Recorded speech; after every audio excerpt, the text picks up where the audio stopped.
over, it went straight. So I'm like, oh Lord, what is this? What's up, y'all? Y'all are tuned into the HOU Hit Vault behind the scenes.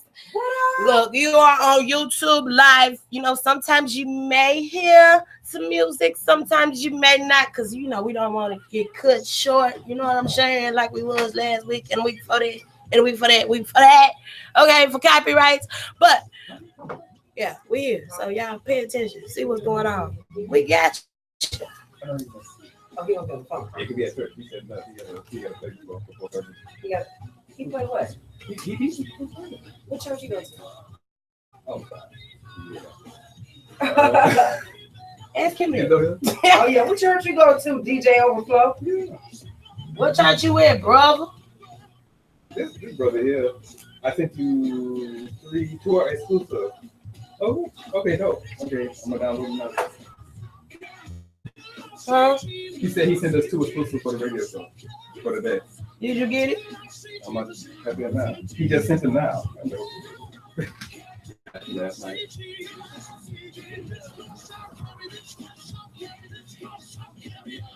I miss y'all, man. And we miss you too. We miss you too. Everybody in full effect today, huh? Oh yeah, it's gonna be lit today. You feel me?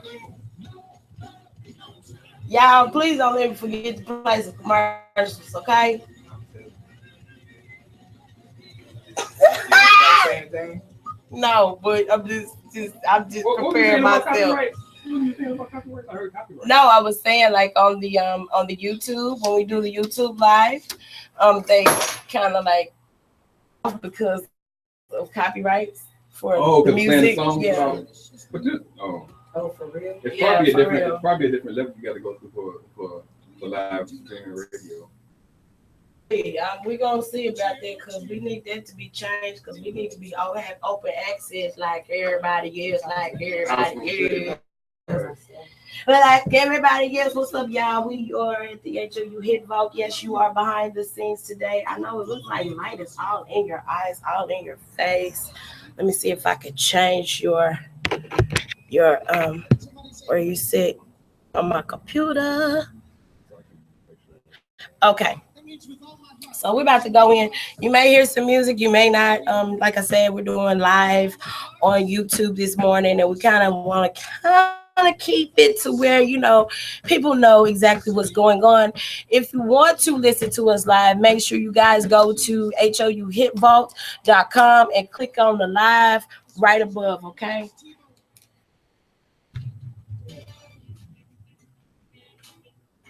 Okay, y'all ready?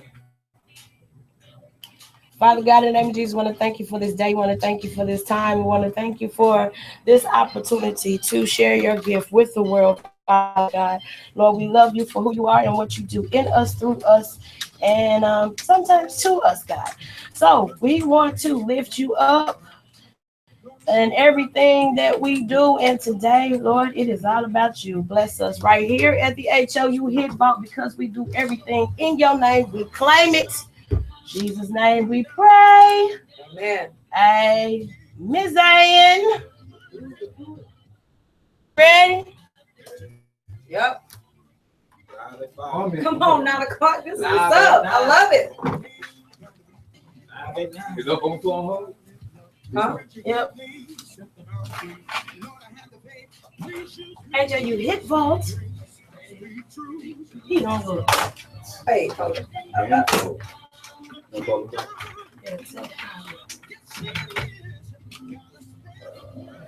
You got your music ready over there? I'm gonna get something up just in case. Get some keys. I'm downloading this stuff. I think I'm gonna play this stuff after we talk to him.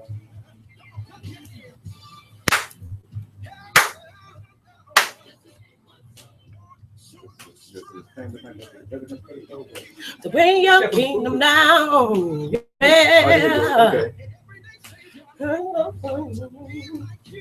What? Y'all want the Uber? We can split the money. Oh,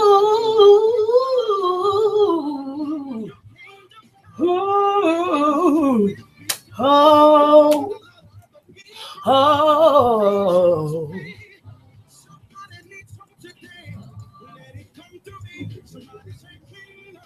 Kingdom, come to me. Kingdom, come to me. Kingdom, kingdom, come to me.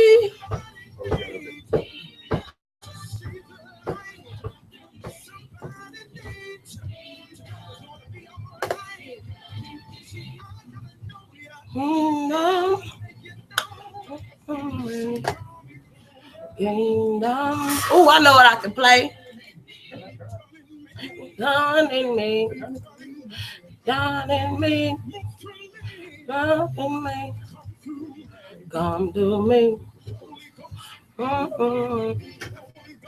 Rest in me, rest in me, down in me, down in me. Okay, I'm about to go in, y'all.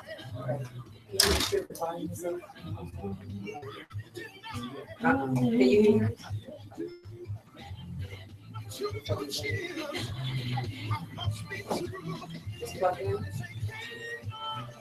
Oh, you know what? I was thinking, anybody who interviewed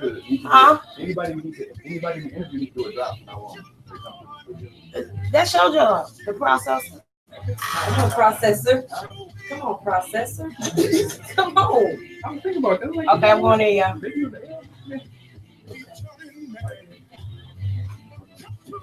Yes, indeed. Come through me, be done in me, through me.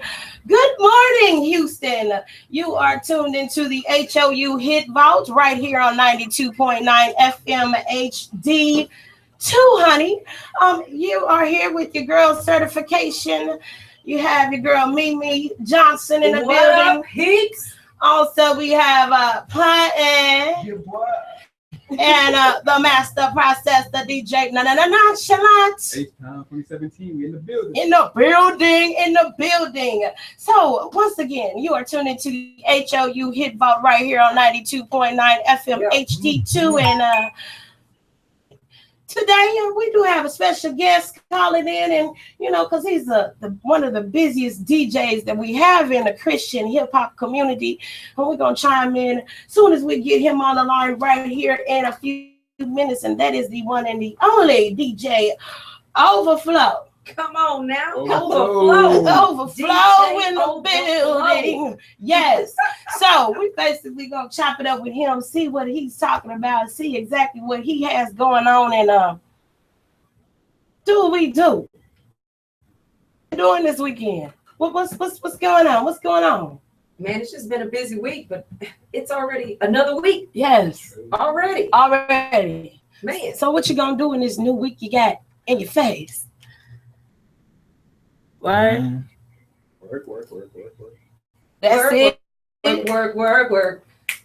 That's it. Work, man. pray, fight, keep it up.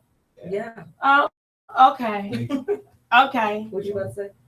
Make some money. Yeah. That's what you always do. Y'all know, y'all got to understand. Pun is the man around here. Yes. This man got new videos every week, new music, everything dropping every week. He on top of the game. You know what I'm saying? He put Tupac to shame, y'all. But it's okay. But you know what? I did just freestyle. But you got a little Wayne in you, a little collar, whatever. But we do it big. So my question is, y'all ready to talk to DJ Nonchalant? Because I'm trying to understand what he got going on, because you been called in your homie DJ Overflow over here. We gonna do it. This year is our year, man. So DJs, whether you in H-Town or you international or whatever, man, let's connect. Let's connect. Let's do it. Let's connect. Let's do it. Okay, so I went ahead and I chimed on, put Overflow all up in the mix because we need to talk to him because he's a busy man. Yes, yeah, he's a busy man. So is it DJ Overflow? You on the line? Live right now. Yeah. Yo, DJ Overflow. What's good, everybody? What up, DJ Overflow? What's good with you?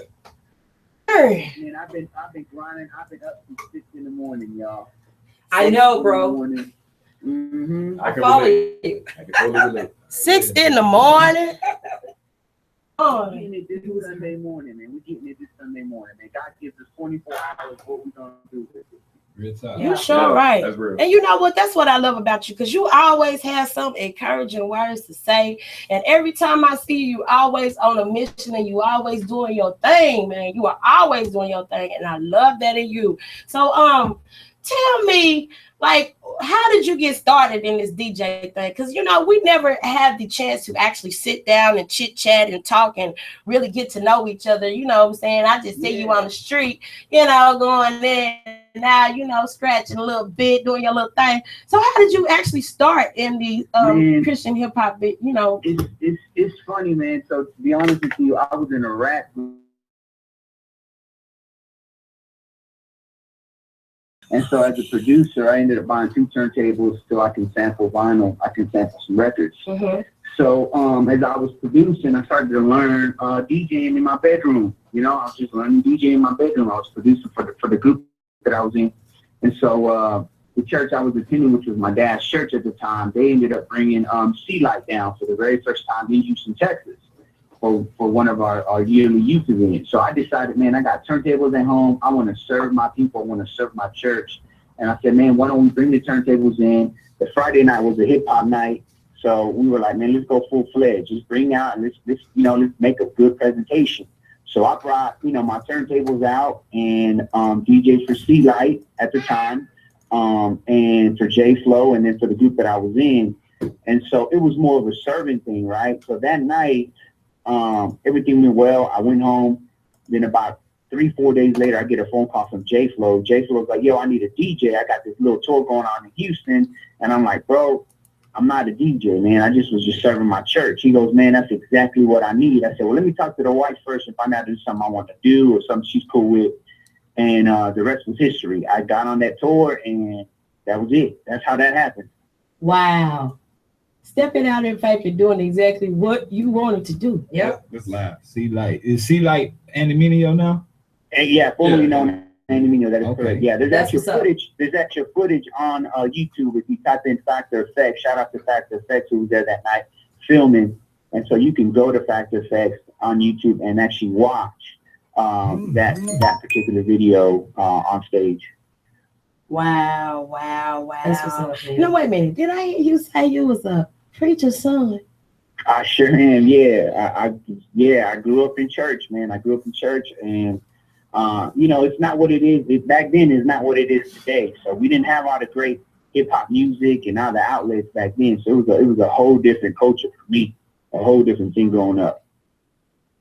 Okay. Yes, that's true. That's true. Because I know, I'm a preacher's daughter as well, and it's kind of hard when I don't know, it's like you have this gift, but it's outside of the church, and it's like you're trying to figure out and you're trying to understand who you are, but you can't really understand who you are sometimes because you have an overflow of of other people's ideas that you have to think about. I don't want to embarrass my daddy.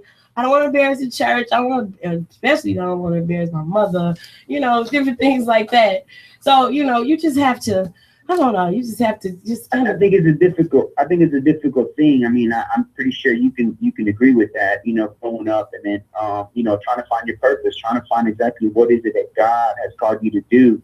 And then, at least for me, my parents, I'm the first generation of kids to grow up in a Western culture, Wow. My parents came from Central America, so they was working all the time. Right. My dad had 2 jobs. My mom had jobs, kids, and doing ministry.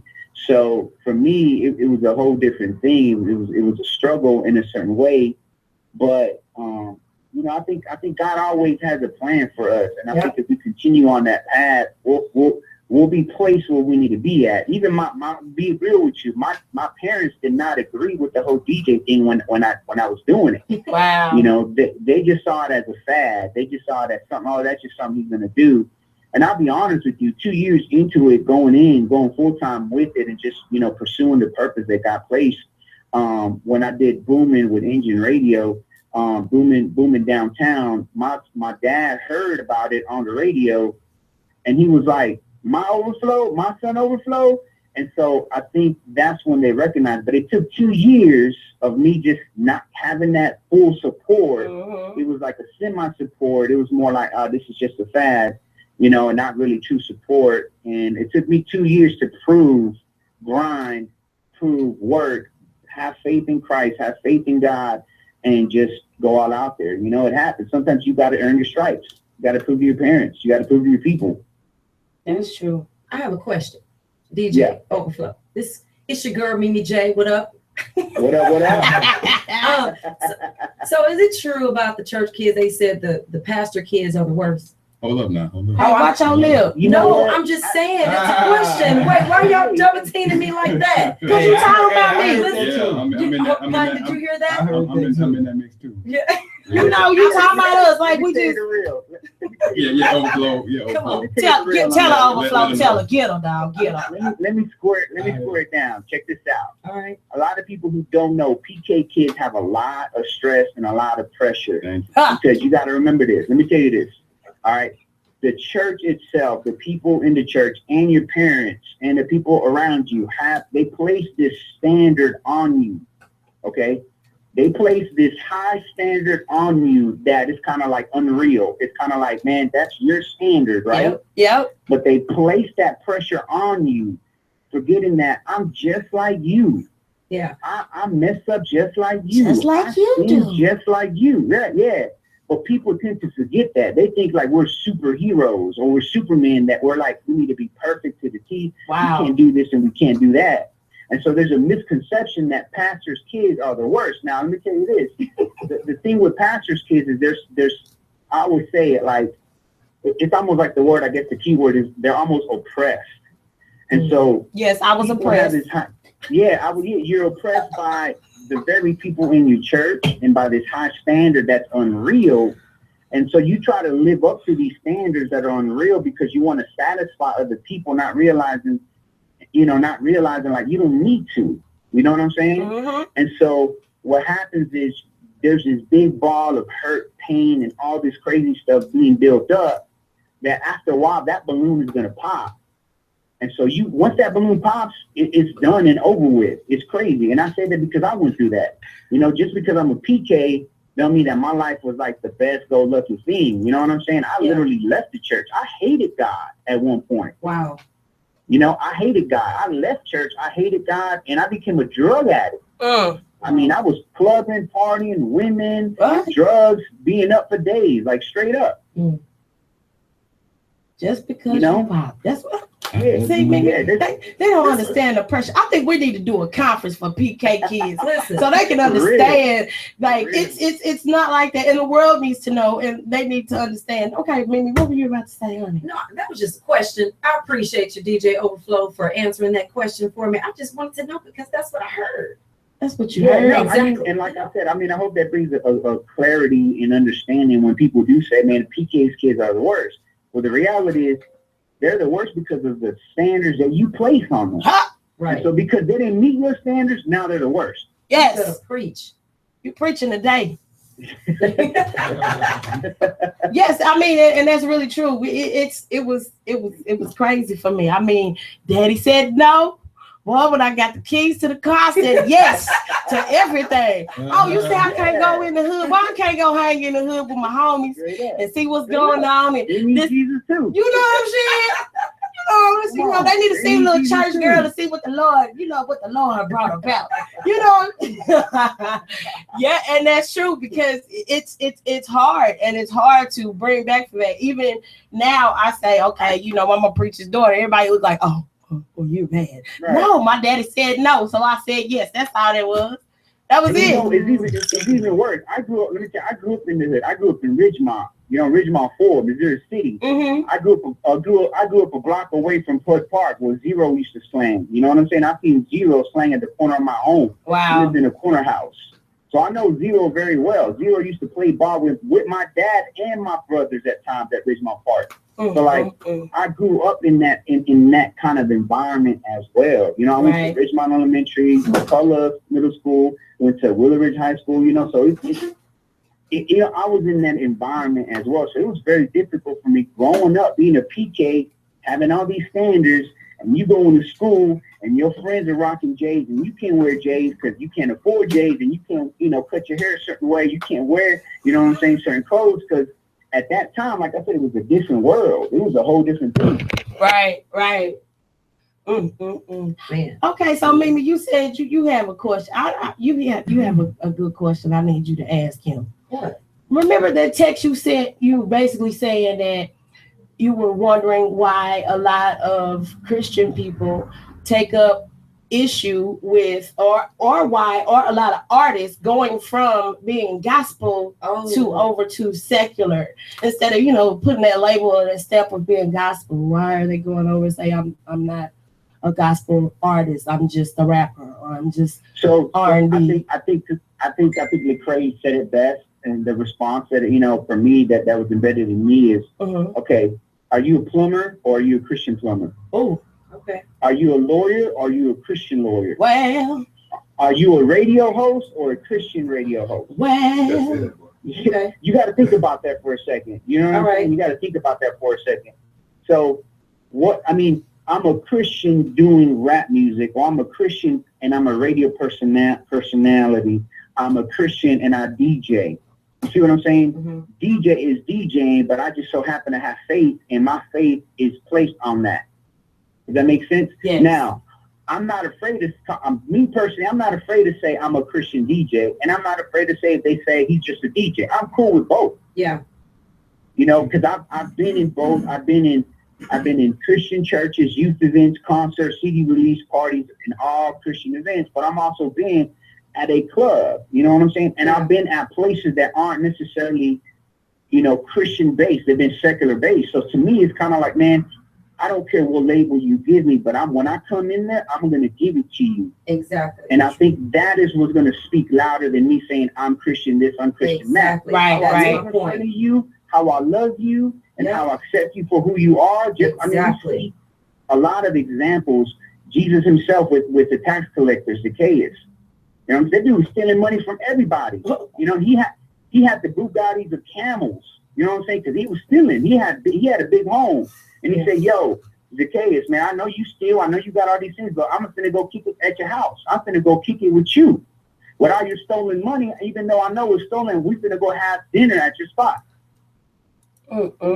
So when you realize that, you know, putting labels on all this, Jesus wasn't about being, you know, putting in labels. I mean, he was okay. And I may say this, and I may get in trouble, but he met a HOE. You know what I'm saying? He met a chick working the streets at a well. Yeah. It's like today. He went to this chick who had no panties on, short dress, and talked to her and have a conversation with her. Yeah. You see what I'm saying? So for me, it's kind of like putting labels, man. It don't matter what kind of label is. Feed of Jesus, live that mug out. I don't have to tell you I'm a Christian DJ or not. If I live it out, you gonna know. Right. That's all that matters. Because my walk should speak for itself. You know, another thing about that, I think what happened was, you know, hip hop had such a bad name. You know, it still has it sometimes. And I believe when some guys started doing fake based rap, I believe what happened was, you know, they didn't want to get titled with the same. Yeah, they didn't want to get labeled with that bad type of hip hop, and they wanted to put that Christian on it so people could separate it. Now I think the success of you know, the Lecrae type, you know, now he has that success, so it's like, you know, take off that. I mean, if you look back at hip hop music in general, right? Hip hop in a sense, right? You got Africa Bambaataa, you had all these dudes doing rap music, right? Back in the 80s and 90s. And I don't know if y'all know this, but majority of those guys like Busta Rhymes and all those guys, Q-Tip and all them, they're 5% Muslims. Right. True. Right? Yeah. Right. A majority of them back in the gap were 5%ers. Okay. None of them said, I'm a 5% rapper. I'm a 5% DJ. Why? because they understood I don't have to tell you that. The things that I say and the things that I do will prove that to you. Yeah, that's true. That's true. Yeah, it's Yeah. you know, and this is what Christians who judge other Christians need to understand, man. And it just bugs me that because, for example, I'm no longer under a Christian genre. I'm under pop genre, but that don't mean I'm not a Christian. I still represent Jesus everywhere I go. Right. You know, and I don't care about being in that secular realm because that doesn't convict me. I feel like those are like people are hurting, and I want to reach the broken. And Correct. And it's funny you say that. Even on a side note to that, we're doing an event Super Bowl weekend, February 4th at Walters downtown, called the Pregame. And we're raising funds for Elijah Rising. They're about stopping sex trafficking. They're awesome. And the Super Bowl weekend, Super Bowl weekend there is a high demand. Right now, as we're speaking, there are women being smuggled in on I-10, which is the #1 highway for sex trafficking. Right now they're talking about this, right? Yeah. There are women being trafficked inside Houston right now, getting prepped up for the Super Bowl weekend. All right. You saying, being labeled in this, we're doing an event in a secular arena, right, at Walters downtown through a new company called Influence, which we opened up this year. Influence is about doing events, right, raising funds, but doing events in places that Christians won't go. We're doing it at a club type venue with an open bar. I love it. We're gonna have 4 DJs. We're gonna have 2 crunks. We're gonna have Justify as special artist guests on the lineup. Mm-hmm. You know what I'm saying? Y'all got anybody freestyling? No, nobody freestyling yet, but check this out. Hey, it's your girl right here, bro. I got nobody singing Jesus is my baby. And like you said, I know you're doing pop and all this, but I feel like, man, Christians need to get out of your comfort zone, man. Yeah. We are the church. Stop exactly. trying to just do everything inside the 4 walls. Yes. Jesus wasn't always doing things in the 4 walls. If you look at the majority of the life of Jesus, Jesus was flipping tables. Yes. Yeah. True. Jesus was flipping tables. Hey, Flo. Man. Yeah, what's up, man? I've always been, the type to, like you say, don't put the wall up, man. I got one good question for you though. I struggle with this one. Okay, on Pandora, right? Yeah. Okay, usually I have my stuff on the Christian rap because it plays that type of music around it, Right. Okay, one time I put like one of my tracks on the straight hip hop, and a lot of people were like, "Man, I was listening to your station, but it had a lot of cussing on it.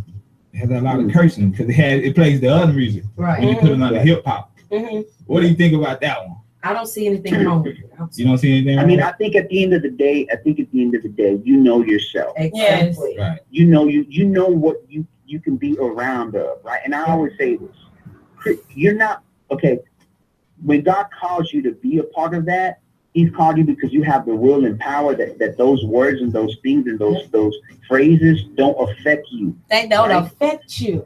I agree. At all. But that's if you're called to be around that arena. Right. The problem is a lot of Christians say, oh, you can't do this, you can't do that. It's because 1, they don't understand, and 2, you're not called for that. Instead of sitting there saying something negative about it, why aren't you praying like, Lord, use them, keep them in your hand, these are great things. Mm-hmm.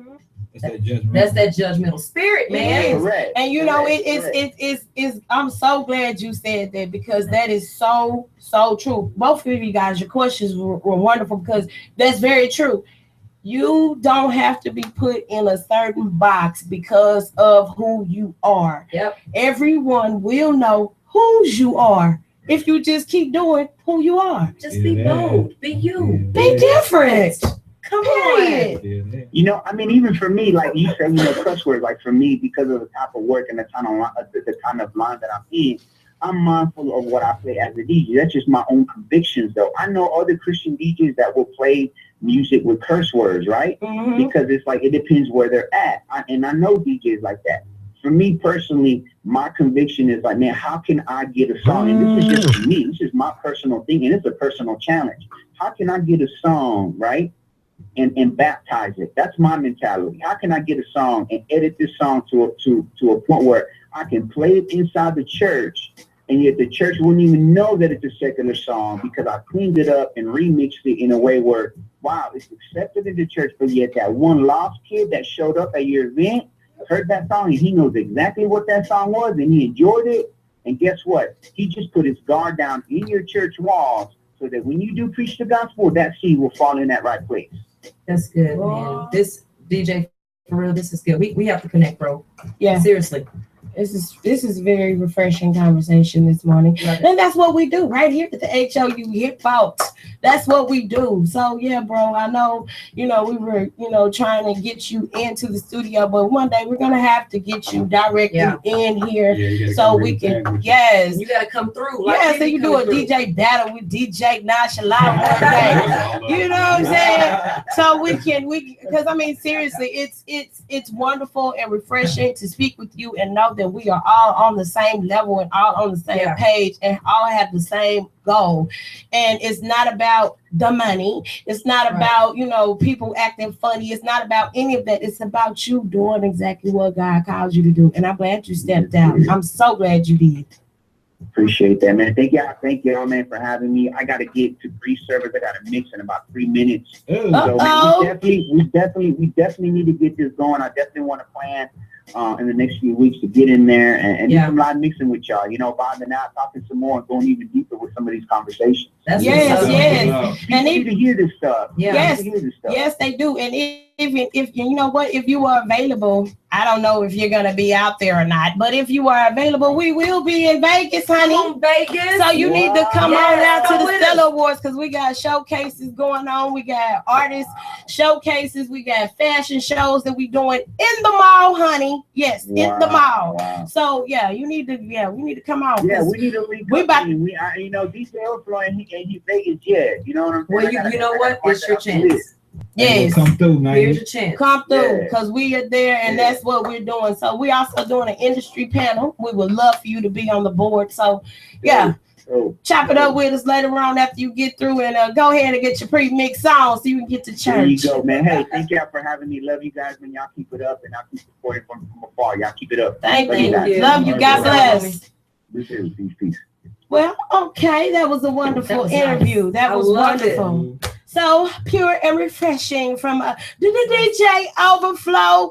Okay, DJ Nonchalant, I know you got something coming up, but we're going to go ahead and spill up some commercials, pay some bills. And as soon as we do that, we're going to come back and we're going to let you go and get on in the mix today. We got some exclusive from Overflow, so we're going to highlight some exclusive Overflow content for HOU. Hey, let's get it. KK HD2, Pasadena, Houston. Broadcasting from the historic KCOH radio studio. What's up, my peeps? Be sure to tune in to the AJ, what's good? Yeah, man, that's true. Hey, y'all. Love y'all. Keep doing your thing. Keep doing your thing. That was a great interview from DJ Overflow. So, stay tuned because we got some things going on. If y'all want to listen live, make sure y'all go to the HOUHitvault.com. All right. Bye-bye.